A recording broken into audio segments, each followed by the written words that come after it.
দেশের ৮ জেলার উপর দিয়ে দুপুরের মধ্যেই ঘণ্টায় সর্বোচ্চ ৬০ কিলোমিটার বেগে দমকা বা ঝোড়ো হাওয়া বয়ে যেতে পারে। একই সঙ্গে রয়েছে বৃষ্টি কিংবা বজ্রবৃষ্টির সম্ভাবনা। এ পরিস্থিতিতে সংশ্লিষ্ট এলাকার নদীবন্দরগুলোকে ১ নম্বর নৌ হুঁশিয়ারি সংকেত দেখাতে বলেছে আবহাওয়া অধিদপ্তর। শনিবার ভোর ৫টা থেকে দুপুর ১টা পর্যন্ত দেওয়া অভ্যন্তরীণ নদীবন্দরগুলোর জন্য এক সতর্কবার্তায় এই তথ্য জানানো হয়েছে। এতে বলা হয়েছে, খুলনা, বরিশাল, পটুয়াখালী, নোয়াখালী, কুমিল্লা, চট্টগ্রাম, কক্সবাজার এবং সিলেট অঞ্চলের ওপর দিয়ে দক্ষিণ অথবা দক্ষিণ পূর্ব দিক থেকে অস্থায়ীভাবে ঝোড়ো হাওয়া বয়ে যেতে পারে।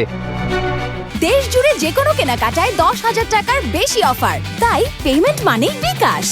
এসব এলাকায় ঘণ্টায় ৪৫ থেকে ৬০ কিলোমিটার বেগে দমকা হওয়ার পাশাপাশি বৃষ্টি কিংবা বজ্রবৃষ্টিরও সম্ভাবনা রয়েছে। তাই নদীপথে চলাচলকারী নৌযানগুলোকে সর্বোচ্চ সতর্কতা অবলম্বনের পরামর্শ দিয়েছে আবহাওয়া অধিদপ্তর। পাশাপাশি সংশ্লিষ্ট নদীবন্দরগুলোকে ১ নম্বর নৌ হুঁশিয়ারি সংকেত দেখাতে বলা হয়েছে। বৈরী আবহাওয়ার কারণে প্রয়োজন ছাড়া নদীপথে চলাচল না করা এবং আবহাওয়া অধিদপ্তরের পরবর্তী নির্দেশনা অনুসরণ করার আহ্বান জানিয়েছে সংশ্লিষ্ট কর্তৃপক্ষ।